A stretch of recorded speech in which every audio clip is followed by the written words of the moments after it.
nostalgia.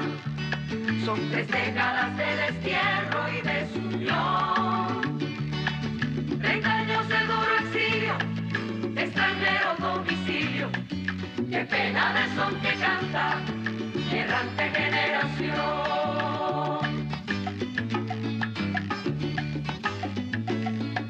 Armados más de esperanza que de metralla.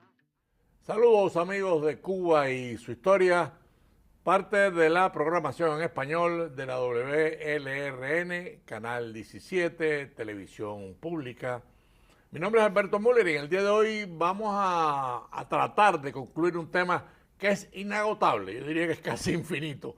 Me refiero al béisbol cubano. El béisbol cubano es una de las joyas de nuestra cultura y por supuesto de la cultura universal. El deporte enriquece no solamente a los pueblos, sino que los une y obviamente les da un valor que todos de una u otra forma admiramos. En el día de hoy, en el programa anterior, llegamos hasta el cerro, los campeonatos cubanos de béisbol, el origen y el crecimiento del béisbol cubano es parte de la grandeza deportiva de Cuba, porque lo tenemos en el ajedrez, en el florete, en el billar, en fin, Alfredo de Or, tantos deportistas que se han destacado.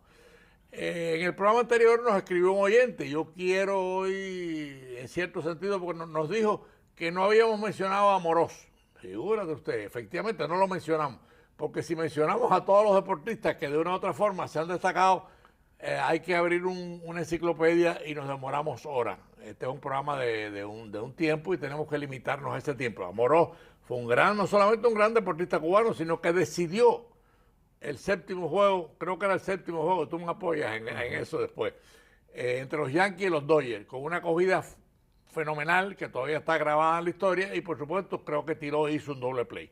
Pero bueno, en el día de hoy, como en el programa anterior sobre el béisbol, tenemos a no solamente un amigo, sino una persona que yo respeto mucho por su profesionalidad como cronista y periodista deportivo. Me refiero a José Chambi Campos. Bienvenido, Chambi. Muchísimas gracias, Alberto, por esa introducción muy gentil de tu parte. Bueno, pero es una realidad, ¿no? ¿Quién nos respeta, Chambi Campos, en el campo del deporte? Pero bueno, nos escribió un televidente que nos ve todos los domingos. Imagínate, Amorós, una de las mejores jugadas de toda la historia de la Serie Mundial. Sí. De la serie, en el momento que la hacía. Pero entramos en el 60, entramos en los años 60 y tristemente se acaba el profesionalismo en Cuba, pero el fruto de aquella plataforma empieza a florecer de una manera. Se mueve hacia Estados Unidos. Se mueve hacia Estados Unidos. O sea, como dicen que las pérdidas de uno son las ganancias de otro, y ese fue lo que le pasó a las grandes ligas con los peloteros cubanos. Vimos en los 60 algo que nunca antes había pasado. Y vemos a Tony Oliva, que se lleva el campeonato de bateo, como un jugador de primer año, como novato de año, se lleva el campeonato de bateo y revoluciona la pelota. Pero en el año 65, un año después, Tony Oliva, viene otro cubano que se llama Zoilo Versalles, conocido por los cubanos como el Zorro. El Zorro Versalles. El Zorro Versalles. Y Zorro Versalles entonces hace otra, que es que se lleva el jugador más valioso de las grandes ligas. Sí. Vamos a poner en contexto esto. No, por ahí viene una lista. Vamos en contexto. En el año 65, un extranjero de color. Sí. 18 años después de haberse roto la barrera de la barrera del color, un cubano la gana. Pero, ojo, se la gana, ¿tú sabes a quién? A Tony Oliva. Sí. Que los números que Tony Oliva pone son... Ahí tenemos una foto. Tenemos a Zoilo Versalles. Ahí está, el Zorro Versalles. El Zorro Versalles, que gana, pero Tony Oliva, los números de Tony Oliva ese año era para ganar el jugador más valioso. Pero es que tú mencionas a dos peloteros, jugadores, que no pueden ser mejores. Es una competencia. Eso fue un año espectacular, porque hay que mencionar que también ese año del 65, cuando Minnesota va a la Serie Mundial, también está ahí Sandy Valdespino y está Camilo Pascual. O sea que vemos todo eso. Sí, ahí viene Cuellar también. Entonces tenemos que después Tony Pérez. Tony Pérez. Nuestro primer Salón de la Fama que jugó en las Grandes Ligas. Porque sí, Martín Diego y Torriente y todos están en el Salón de la Fama, pero no jugaron en las Grandes Ligas. Tony Pérez es el primer cubano que entra al Salón de la Fama como jugador de Grandes Ligas. Sí. El nativo del Central Violeta, el gigante, el hombre de la sonrisa eterna, Sí. que jugó para la maquinaria de Cincinnati y tuvo unos años espectaculares. Sí, daba gusto verlo jugar. Y ojo, se lleva el jugador más valioso en un juego de estrellas. Tony Pérez, el gigantón. Ahí está. Ese es Tani. Un bateador Atanasio, temible. Terrible. Hombre que durante 8 años consecutivos empujó más de 100 carreras en un equipazo. Cuando hacía falta la carrera, en aquella maquinaria roja, quien le impulsaba era Tony. Sí. Después de eso tienes a Campaneri. Tienes a Campi Campaneris. Sí. El hombre más versátil que ha jugado pelota, el cubano más versátil que ha jugado en las Grandes Ligas. Porque se habla de Diego, pero este hombre lo hizo en un juego en las Grandes Ligas. Jugó en las 9 posiciones. Y sobre todo lo hace un día que ningún cubano puede olvidarse, porque lo hace el 8 de septiembre. Ahí hay una foto. El Día de la Caridad del Cobre. Seguro de eso. Ese fue el regalo de Campi a la Caridad del Cobre. Jugar las 9 posiciones. Hay que mencionar que también pichaba a la zurda. O sea, no solamente pichaba a la derecha, pichaba a la zurda. A las dos manos. La bujía del equipo, del famoso equipo de ¿cómo se llama esto? De Oakland. Oakland gana 3 campeonatos mundiales y el shortstop de ese equipo se llamaba... Sí, esa es la época también de Tian, ¿no? Ahí vienen 2 grandes pitchers, cuidado. Sí. Ahí vienen 2 grandes pitchers. Ahí viene Miguelito Cuellar, Mike Cuellar, que volvemos a ver, primer sayón latinoamericano. Sí. 4 años ganando 20 juegos, zurdo. Me parece estarlo viendo, Pichel. Un señor pitcher, uno de los... Es más, está en el único staff de las grandes, el único staff en la historia de las Grandes Ligas donde 4 pitchers ganan 20 juegos. Ibas a hablar de Tian. Y entonces viene Tian. Sí, otro fenómeno. 235 victorias. El año 68, que fue el año de los pitchers, porque el año 68 fue cuando Dennis McLain gana más de 30 partidos, Bob Gibson pichea para 1-12. Sin embargo, perdido en todo eso, está Luis Tian en un año espectacular, donde pichea para 1.68 con el equipo de Cleveland. Oiga eso. 1.68. 1.68. Cuando vas a detallar más las estadísticas, le batearon 100 y pico.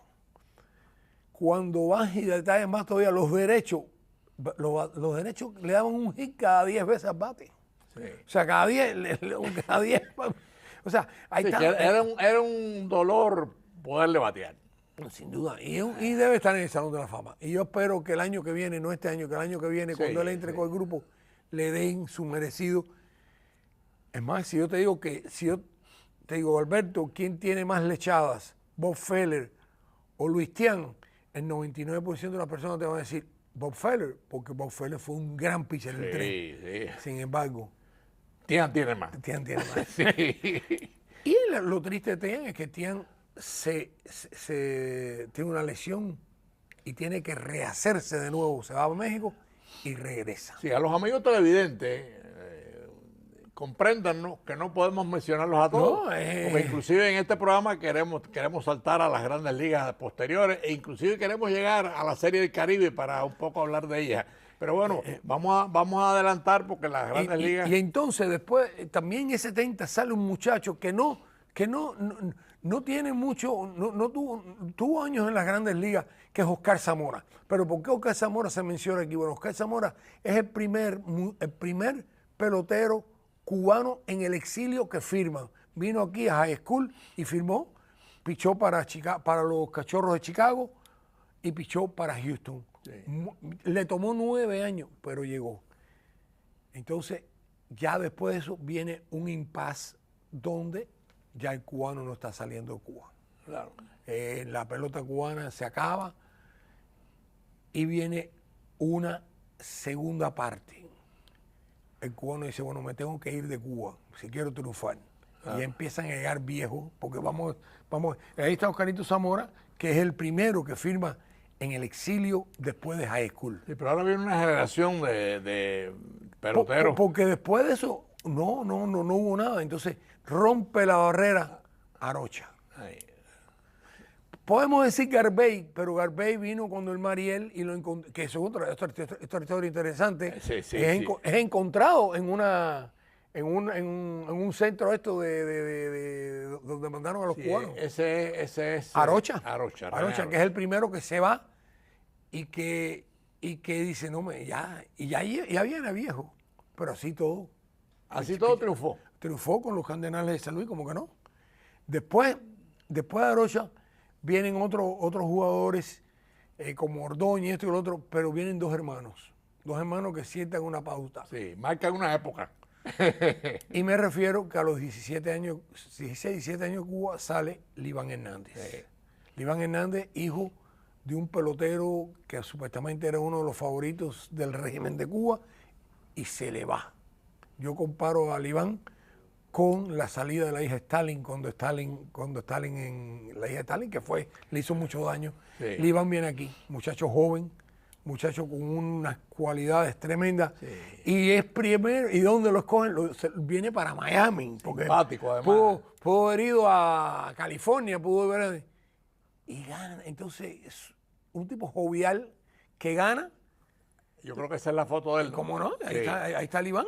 Sí. Y fíjate, dice Florida, porque jugó para los Miami, para los Florida Marlins. Y eternizó una frase. Y entendió la frase, I love you Miami. Sí, I love Miami. O sea que aquel tipo jovial, aquel tipo que llegó sin presión, abrió la Serie Mundial, porque todo el mundo se recuerda de la Love You Miami cuando ganaron, pero ojo, cubano que abre la Serie Mundial. Él abrió el primer juego. Él le ganó en los playoffs a Atlanta, el último juego, abre en la Serie Mundial. Entonces después del Iván viene su hermano, el Duque Hernández, el cual es castigado en Cuba por haberse ido. Ahí lo tenemos, creo. Y entonces ya no viene para Miami, va para ¿dónde? Al equipo más icónico de la pelota, Ahí está la foto. los Yankees de Nueva York. Sí, sí. Y ayuda a los Yankees de Nueva York a ganar 3 campeonatos mundiales. Un lanzador excepcional. Y llegó viejo. El Duque. Y llegó viejo, ¿eh? Y llegó viejo, un tipo de unas condiciones atléticas tremendas, un tipo... Además hay una cosa, Chambi, pichaba muy bonito. Vaya, era un Pichaba raro. raro, tenía un movimiento muy peculiar, pero batearle era un problemazo. Y ganó, o sea, ganó en los momentos que tenía, como dicen, cuando la pelota se pone chiquita. Y de ahí, ya después que Arocha viene, entonces empiezan a salir peloteros cubanos. Empiezan a salir con peloteros y bueno, aquí no hay futuro en Cuba en la pelota. Entonces algunos fueron a Japón y empiezan a venir y empiezan a mejorar. Te voy a hacer una apuntación a esa frase, no hay futuro en la pelota en Cuba. Lamentablemente con el comunismo no hay futuro en Cuba para nada. Lamentablemente, Correcto, lo decimos con mucho dolor. Sin duda alguna. Y empiezan a haber peloteros, muchos peloteros, pero de aquí a allá. Y ya empieza a salir el pelotero con unas calidades tremendas. Y entonces vemos un Adolis García. ¿Qué ha hecho Adolis García? Bueno, Adolis García este año está con los Texas Rangers, más de 40 jonrones. No, ahí viene un grupo respetable ahora. Inmenso, como te digo, podemos estar aquí hablando otra hora. Pero Adolis García es un artífice del equipo de Texas a llegar a las grandes. Además, fue el jugador más valioso en la conferencia. Ahí lo vemos, un tipo que el refil de los... Pero además, un bateador temible. Temible, un poder increíble. Déjame hacer una interrupción, amigos de Cuba y su historia, para los que han sintonizado tarde. Estamos en la parte final del segundo programa y en parte final del béisbol cubano. Una joya de la cultura, no solamente cubana, sino universal. Y por supuesto, con nosotros, Chambi Campos. Ahí viene ahora otro... Óyeme, Randy Arozarena, un caso increíble. Se va para México porque su hermano, él era jugador de balompié, o sea, él era, Sí, él era- un atletazo. Llega a México, empieza a jugar pelota y lo único que tú no paras es el talento tú no lo puedes parar. Claro. Y entonces este muchacho viene, lo firma el equipo de San Luis y Tampa se lo roba, porque Tampa Míralo ahí, mira. lo estuvo siguiendo, un Claro. tipo extremadamente alegre. Sí. Se- Bueno, el cubano tiende a ser muy alegre, muy simpático. Pero hay algunos que son más reservados. Este no, este es el tipo que cerró una base, cerró un home play. Sí, yo vi ese juego. Es un juego de playoff. Que eso ya, tú dices, esto ya hoy en día no se ve. Sí se ve. Jugador que hace grandes jugadas. Pero por ahí viene uno que con el bate acaba con todo el mundo, que hay que mencionarlo. Entonces viene un zurdo. Sí. Porque Seattle Arena, o sea, Seattle Arena hizo, Seadolis García ha hecho cosas, Seattle Arena ha hecho cosas buenas. También este zurdo, el tunero, Jordan Álvarez. Temible. Óyeme, un hombre que las pone a 1000 pies, un bateador que se ajusta en el picheo. ¿Qué quiero decir con eso? Que en el mismo turno al bate, tú no le puedes hacer dos picheos iguales. Hay jugadores que... ¿Es ese? Sí, ahí lo vemos. Ahí Está con el equipo de Houston. Déjame decirte una cosa, yo no soy un experto como tú, pero he visto pelota desde Bragaña hasta aquí. Y de los bateadores más fuertes y, como dices tú, más adaptables que yo he visto en mi vida es Jordan Álvarez. Jordan Álvarez, lo único que lo ha parado él han sido desafortunadamente sus lesiones que ha tenido, Sí. pero se vuelve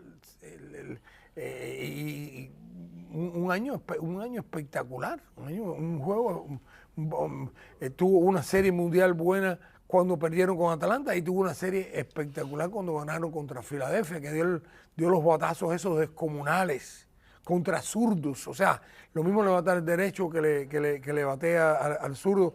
Y dentro de esto no hemos mencionado a un muchacho que es el primer pelotero cubano que se lleva el jugador más valioso en una serie mundial que no es pitcher, y me refiero a Jorge Soler, Ah, sí. que jugó con Atlanta. Sí. Y el año pasado pues estuvo aquí con los Marlins y honestamente no sé por qué los Marlins no lo han vuelto a firmar, pero bueno, eso es... No lo han firmado todavía, ¿no? Pero No lo ha firmado todavía, pero está de agente libre. Y por ahí podemos seguir. bueno, lamentablemente queremos hoy, Chambi, estamos abusando de ti porque, en fin, Para mí es como un dije al honor. principio, eres un profesional del deporte, ¿no? Yo quería aprovechar en Cuba y su historia, hablar hoy un poco de lo que es la Serie del Caribe y por supuesto, lo nace en el cerro, nace en Cuba. Serie del Caribe que va a venir aquí a Miami dentro de 2 semanas. Háblanos un poco Ok. de eso, háblanos un poco de eso. La supremacía de Cuba en la Serie del Caribe es única. En el año 48, dos venezolanos tuvieron la idea de crear la Serie del Caribe.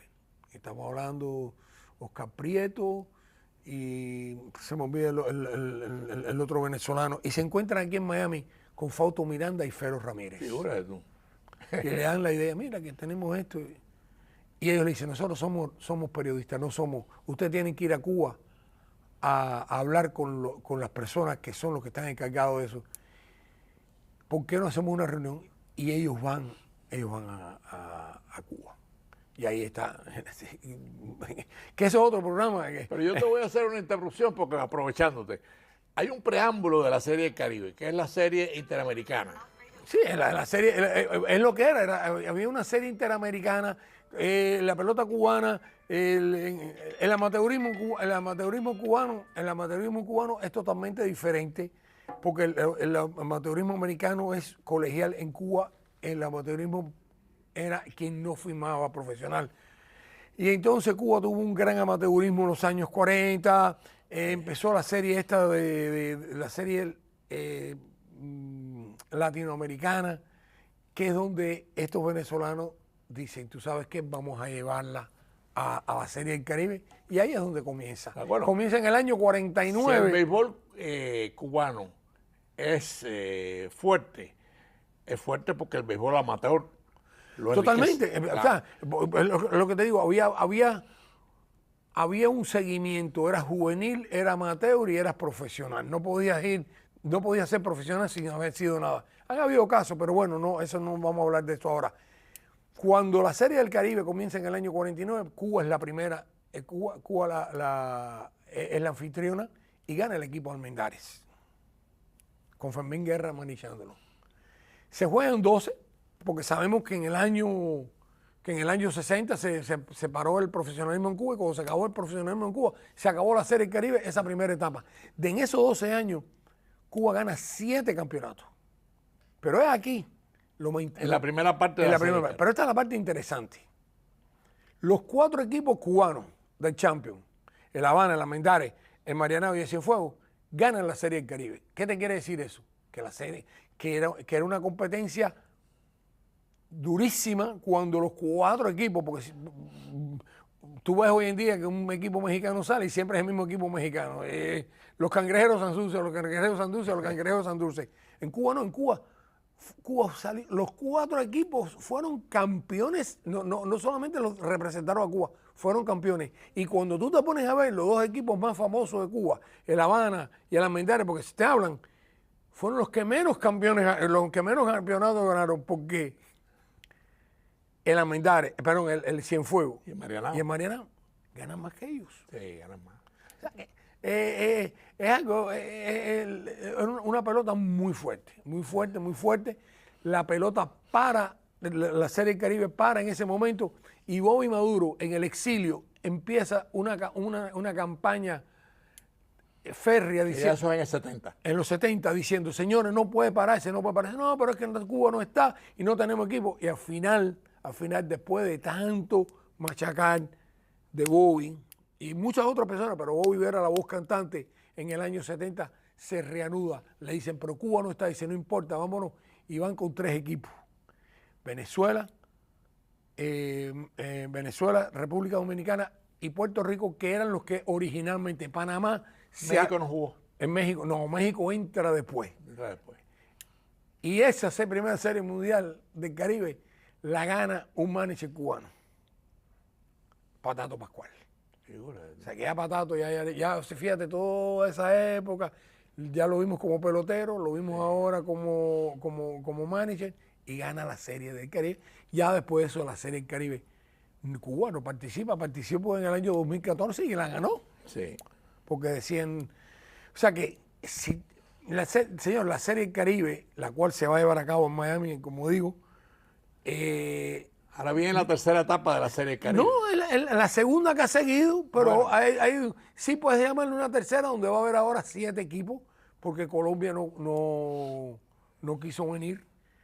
Y van a estar los tradicionales México, República Dominicana, Venezuela y Puerto Rico. Y entonces están añadiendo a 3, que es Curazao, Panamá, que regresan, qué bueno, y Nicaragua, que se lo merece, porque Nicaragua ha tenido una pelota que se ha ido desarrollando muy buena. Sí. Pelota que, es más, si tú te pones a ver esos equipos que ya Cuba no participa en la Serie del Caribe, tienes a muchachos como Bobby Ramos, que ganó Serie Mundial con Venezuela. Los managers, ahí estamos hablando de Calviño, ahí estamos hablando de Regino Otero, estamos hablando de Patato. Regino Otero no era un gran bate, pero fildeando en primera base, y fue un gran, ¿cómo se llama esto? Fue un gran manager, y un gran buscador de talento.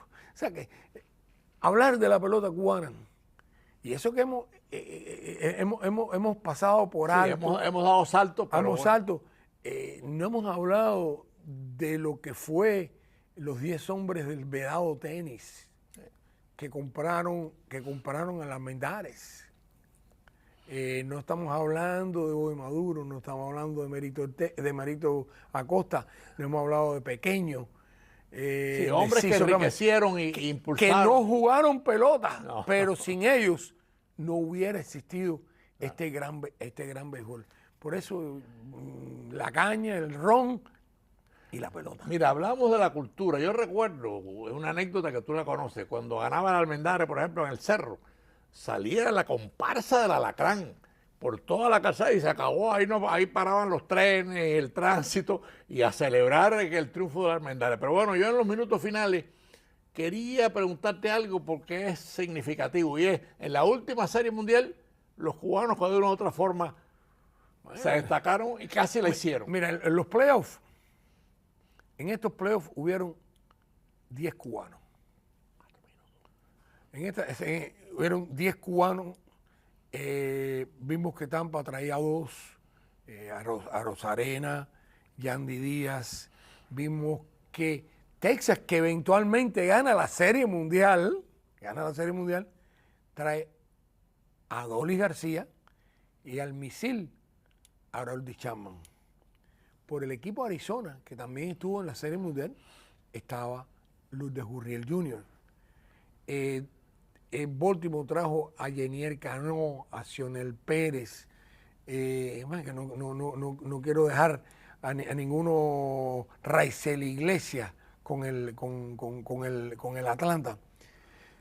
Y has visto, y en este momento hay más de 170 profesionales cubanos. O sea que en la serie última mundial los 3. cubanos... Hubieron 3 y estuvo Dolis García, estuvo Harold Chapman y estuvo Gurriel. Ya, o sea, eso... Eso dice mucho de la riqueza del béisbol cubano. Totalmente. Tú mencionas la Serie Mundial, pero en Juego de Estrellas, que fueron 9. Increíble. Okay. Fueron 9. No, y 9 que se destacaron. Claro. No, sí. Ahí tú no puedes decir, no, mira, escogieron a fulano porque iba a representar el equipo. No. Yandy Díaz, que se lleva el campeonato de bateo. Bueno, amigos de ¿qué Cuba más y su se puede historia, añadir? lamentablemente el tiempo se nos ha ido. Sabemos que muchos nombres no han salido, no pueden salir, el tiempo de la televisión es muy corto y además muy rápido.